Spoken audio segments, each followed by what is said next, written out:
started. Welcome everybody to the call.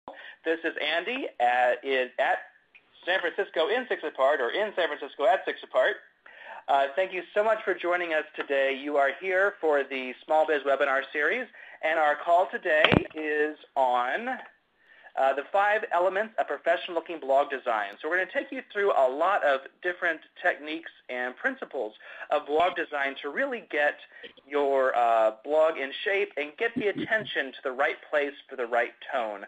Our guest expert today is Nia Sisk. Nia, say hello. Hello, everybody. And tell us a little bit about yourself as we get rolling. No, you introduced me. I can't do that. Nia is a fantastic blog designer as well as doing brand development and design. She's done interface work for Apple, Claris, Final Cut Pro, so she really has a huge handle on interaction and design. So it's not just making things pretty, but making things usable. And she's a typepad veteran for the past 4 years. That's what we like to hear. You can hear more, see more of her work over at niachristine.com. I'll spell it out. NIYA Christine.com. Thank you for joining us today. Yeah.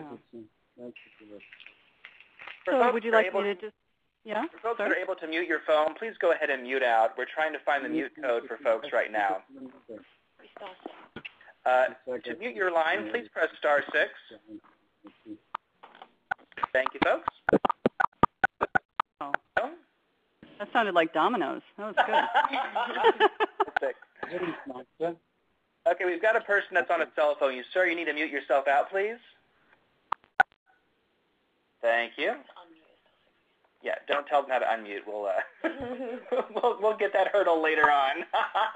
So anyway, Nia, thank you for joining us today. You're welcome. Great. I'm excited. I am too. The agenda today is to take people through this big picture of design principles and cover the questions about, do you need a professional designer? When do you bring them in? What do you expect? How do you talk to a designer? You've got some principles and some golden rules. So what else do we have on the agenda besides that? And we've got some Q&A too.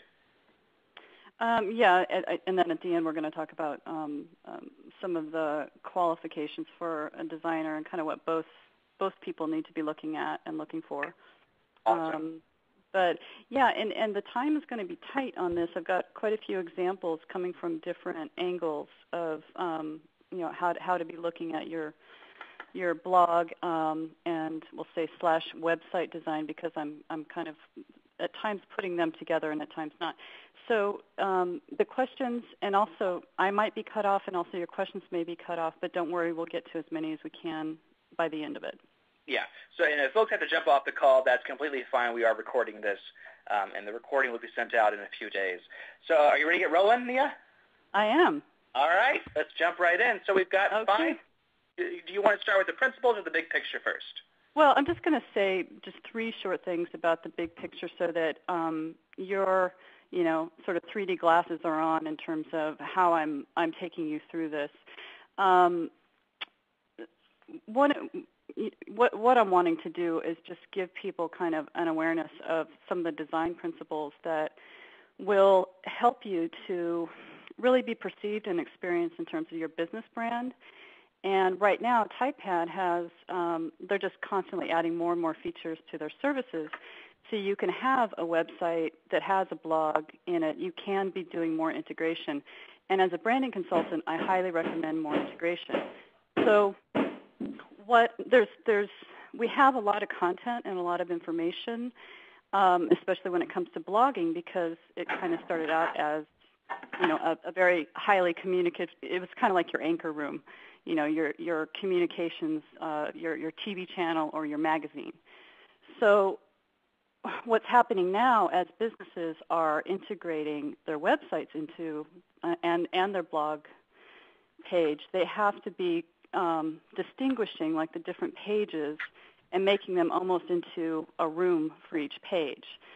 So what I'm going to be helping with, or just to start making you more aware of, is framing that content and framing the context of that content so that readability is high, so that the things that you want people to read is very clear. And so I'll be going through some different examples to show that. Fantastic. That's it. Yeah. So we can start with the principles. All right, let's jump right in. For folks that just joined, go ahead and mute yourself by pressing *6. All right, go for it, Nia. Okay. So we've got composition, which is really, thinking about your blog as, I'll just say blog, but just kind of know that I'm often thinking blog and website because that's kind of like, the new thing. But it's like you're composing anything you would compose, designing your kitchen or just anything where you're kind of stepping back and saying, okay, I've got a grid, and what am I going to do with that grid so that I can bring attention to certain places? That's the composition. Visual anchoring is literally, there's different tricks to making sure that you're not losing people on the page, that it's not too confusing, that you're literally framing like you would a picture, the things that you want to pull focus to. So that's kind of getting into more detail. Context is all about being read. The stat on being read on a page is still 2 seconds. People will, come in and come out, and then also if they have to chase your information around, to different, like to different sites or to different blogs, and you don't have kind of one integrated hub, then the context of your business meaning and the context of your business communications can get really confusing and watered down. So I'm going to be talking about how to contextualize.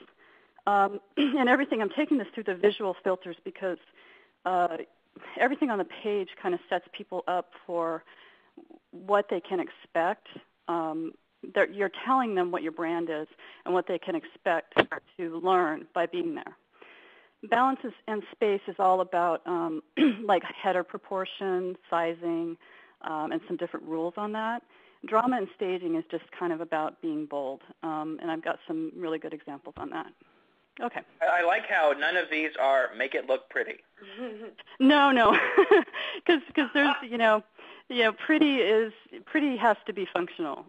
Pretty has to be useful. So pretty is as pretty does. Make it look better. I know I get a lot of those calls. Just make it better, please. You think send our design team into tears then. Could you make it look better? All righty, let's jump right in then.